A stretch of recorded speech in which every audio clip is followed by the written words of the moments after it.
nosotros somos SM Asesores de Negocio, una firma consultora con 20 años de experiencia, lo que hace que nuestros comentarios esperemos que sean de su utilidad.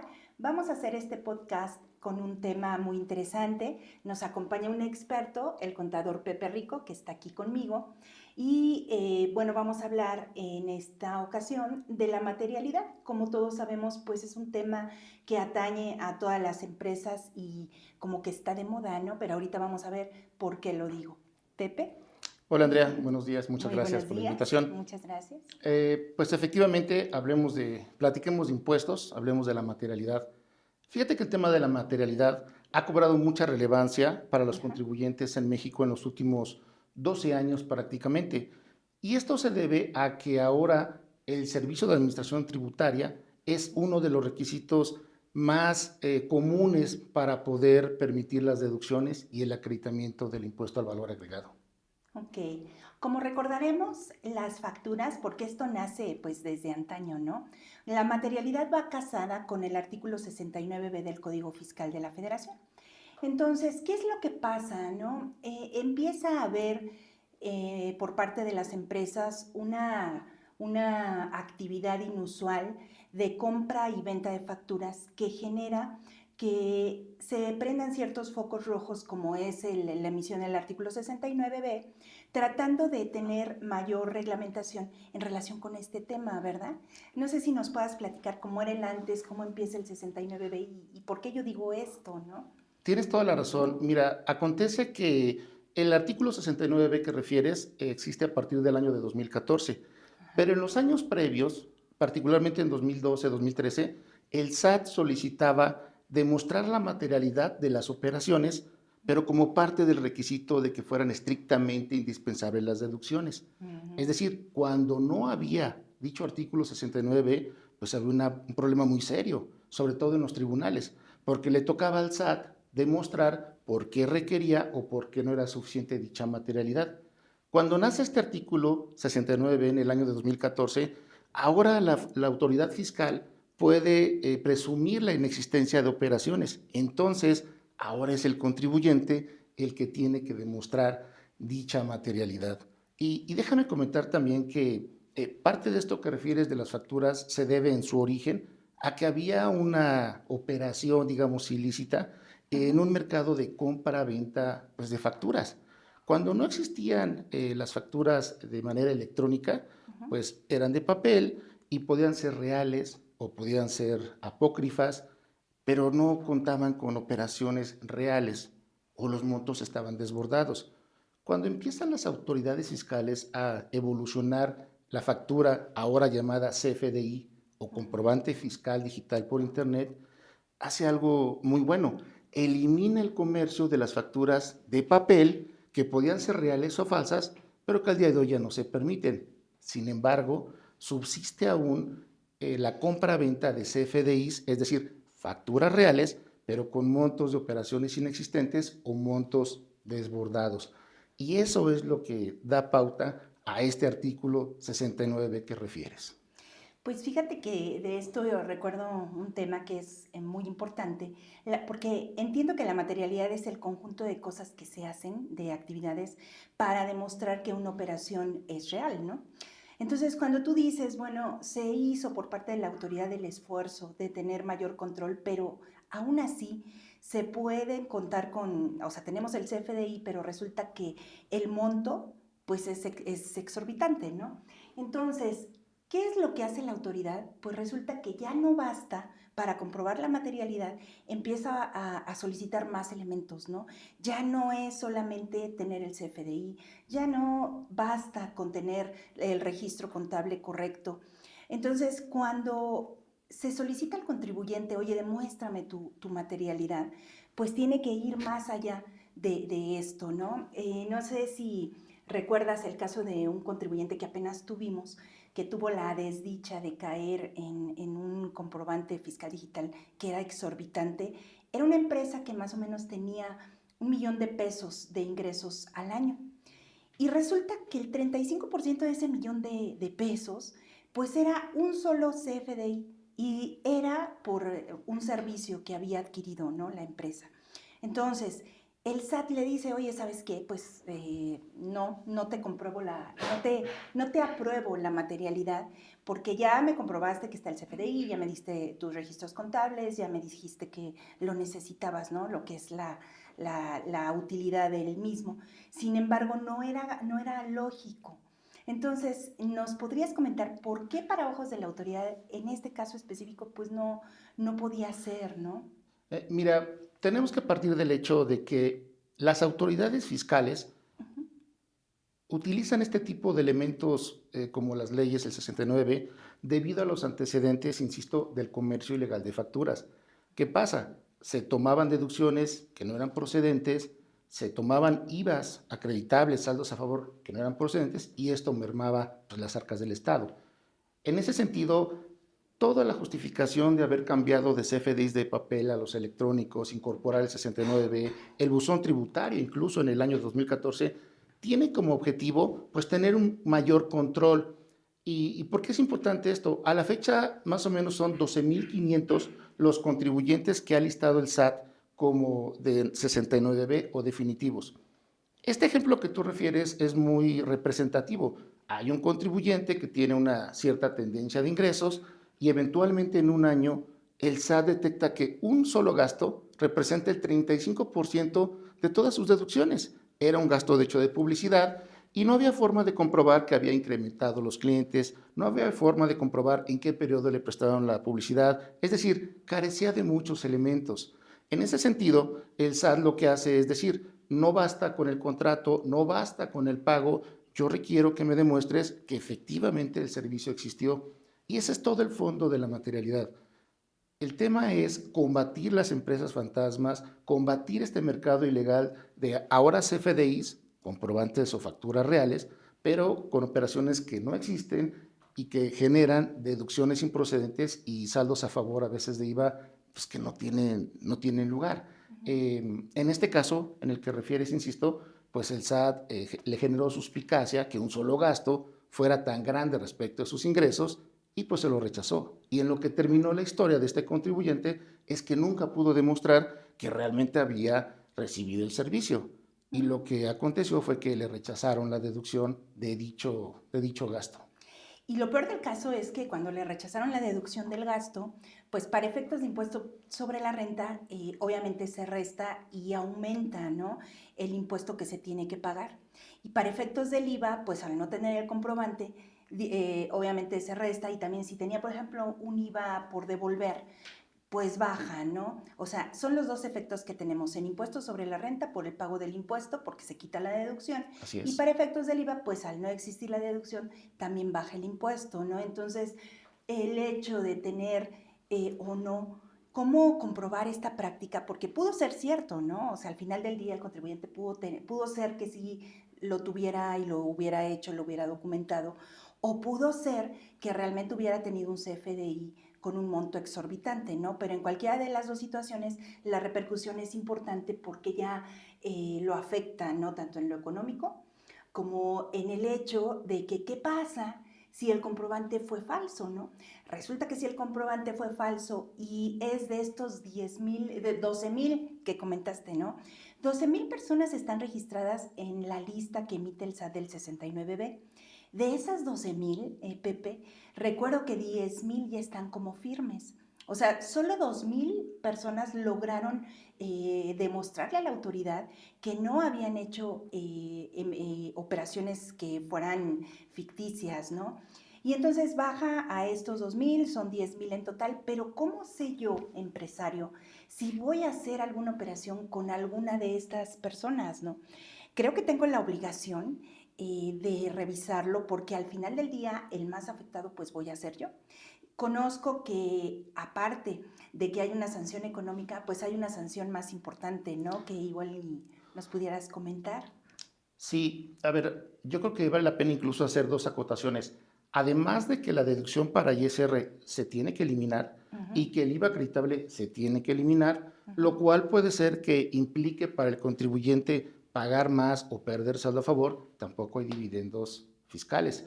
Es Seguramente será cierto. un tema que en algún momento comentaremos. Ujú. Este tipo de comprobantes, dice el Código Fiscal en su 69b, no pueden tener ningún efecto fiscal. Ujú. ¿Qué pasa? Cuando tú tienes un gasto, regularmente tomas el 30% de deducción y la diferencia, si no lo deduces, lo tomas como dividendo, de manera muy general. En el caso de estos gastos que no tengan materialidad, que no sean reales o que no se compruebe la realidad, tampoco hay dividendos. Es un tema que vale la pena comentar en algún momento.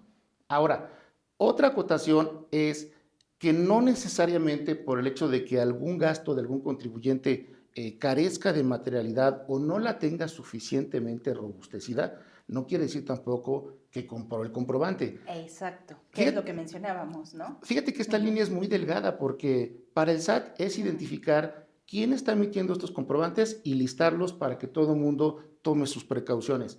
Pero por otro lado, podría ser que un contribuyente no demuestra la materialidad y no significa que haya comprado una factura. Inclusive, pueden existir proveedores listados en el 69 como definitivos que pudieron vender algún comprobante por una operación inexistente, pero que en otras operaciones sí eran operaciones reales. Ujú.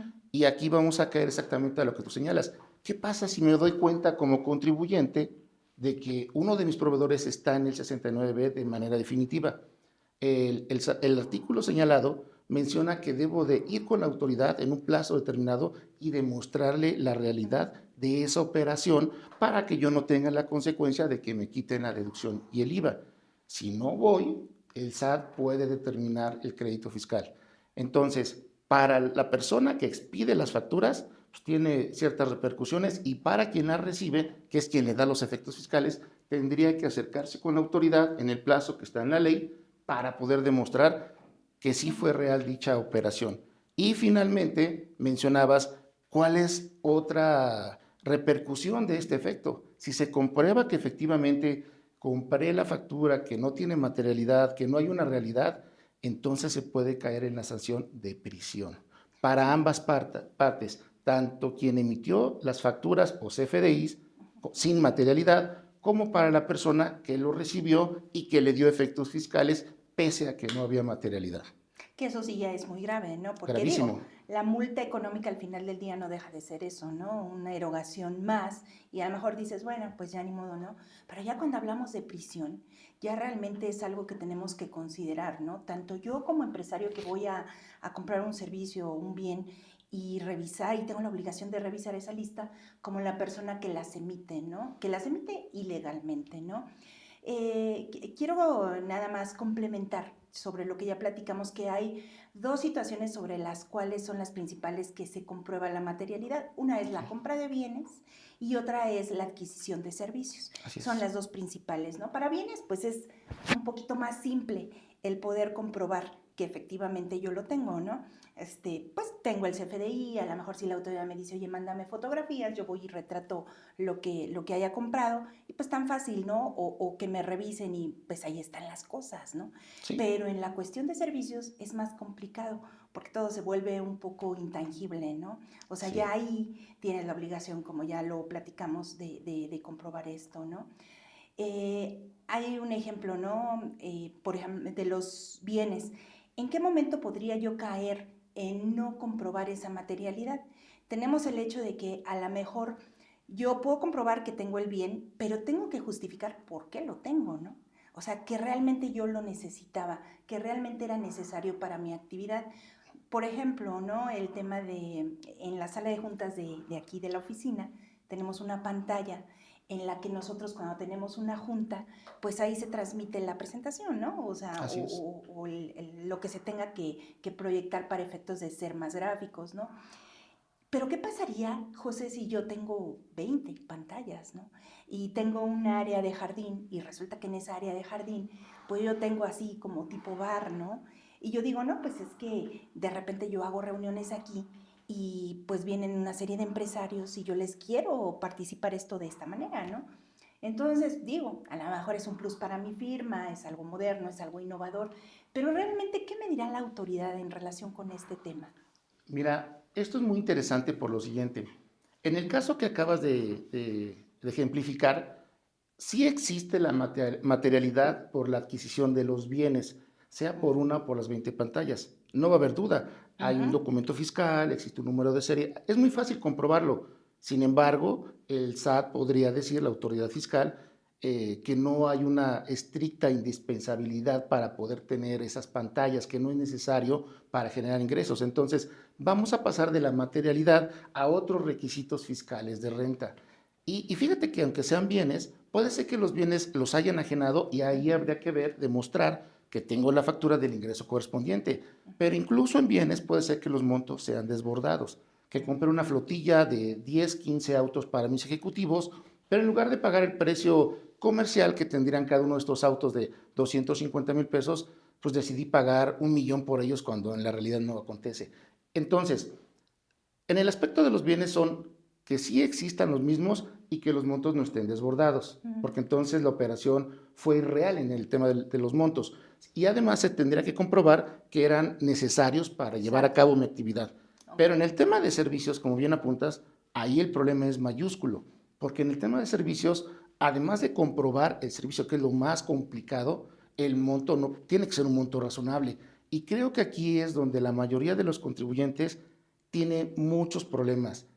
Fíjate que si bien puede estar justificada la parte de la autoridad fiscal de solicitar la materialidad, la verdad es que en muchas experiencias de contribuyentes se ha exagerado esa solicitud Mm. o no ha considerado la autoridad que fue suficiente con lo que se aportó y los contribuyentes terminan en juicios, que implica tiempos, costos adicionales, no Ujú. tomar la deducción, no tomar el IVA. Entonces, por un lado tenemos a las autoridades fiscales mexicanas con una necesidad de combatir a estas empresas que literalmente venden facturas por operaciones inexistentes y generan un menoscabo al erario. Y por el otro lado tenemos a todos los contribuyentes que sin haber comprado facturas tienen que demostrar la materialidad de manera suficiente para poder considerar que su erogación fue real, procede para la deducción de renta y que el IVA, que en su caso se hubiera pagado, pues también es objeto de acreditamiento o de devolución. Es complejo y bueno, puede llevar al tema de prisión. Por eso, repito, el hecho de que no haya materialidad en alguna operación identificada por el SAT tampoco quiere decir que se haya comprado un No, comprobante. definitivamente creo que no es el caso, pero sí lo tenemos que tener en cuenta porque Sí, al final del día es importante, ¿no? El resultado. Creo que resumiste muy bien en esta última parte todo lo que es la materialidad, todo lo que se le tiene que comprobar a la autoridad, todas las consecuencias que tenemos, ¿no? ¿Y por qué yo decía al principio de nuestra charla que era un tema cotidiano, ¿no? Que estaba como que de moda. Pues precisamente por lo que nos comenta José, ¿no? Que cada día se solicitan a lo mejor más elementos y las empresas, tanto el que compra como el que vende, debe de estar consciente de lo que implica el meter una deducción y comprobarla, ¿no? No basta tener el CFDI como ya vimos, entonces vamos avanzando en este aspecto. Seguramente la autoridad buscará otras maneras, ¿no? De poder controlar de tal manera que esto disminuya lo más que se pueda, pero en el mientras, pues les recomendamos tener cuidado con las operaciones que hagan para que no vayan a terminar en un acto de prisión, ¿no? Y que realmente no podamos ya, es muy grave y no podamos hacer gravísimo. algo, ¿no? Pues no sé si quieras comentar algo o cerramos.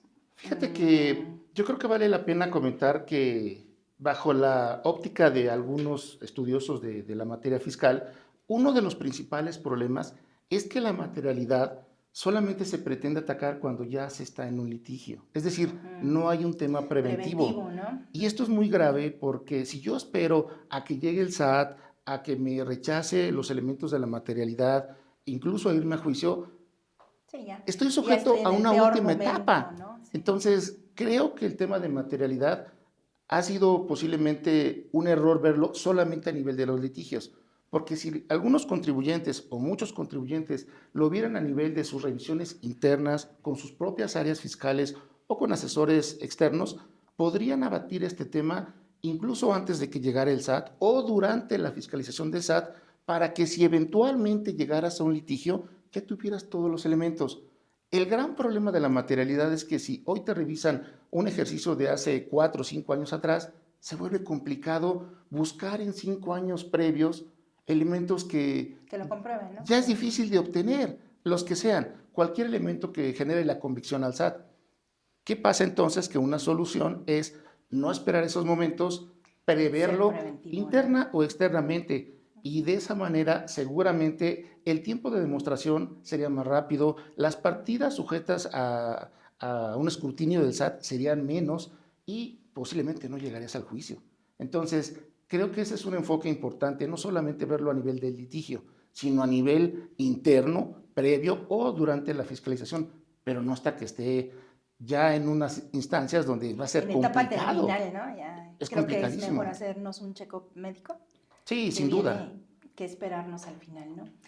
Bueno, pues con esto, y creo que fue muy valioso el comentario final, cerraríamos nuestra charla. Ok, Quiero comentarles antes de que terminemos que chequen las redes sociales de Editorial GES, del grupo Editorial GES. Ellos nos están aportando algunos tipos de libros y revistas que vienen muy completos y ojalá sean también de utilidad para ustedes. Por otro lado, por último, si tienen alguna duda, les vamos a agradecer que la manden a través de las preguntas, claro. que se inscriban a nuestras redes y pues seguiremos compartiendo con ustedes algunos temas que esperemos sean de utilidad para todos. Muchas gracias. Gracias a Hasta todos. luego.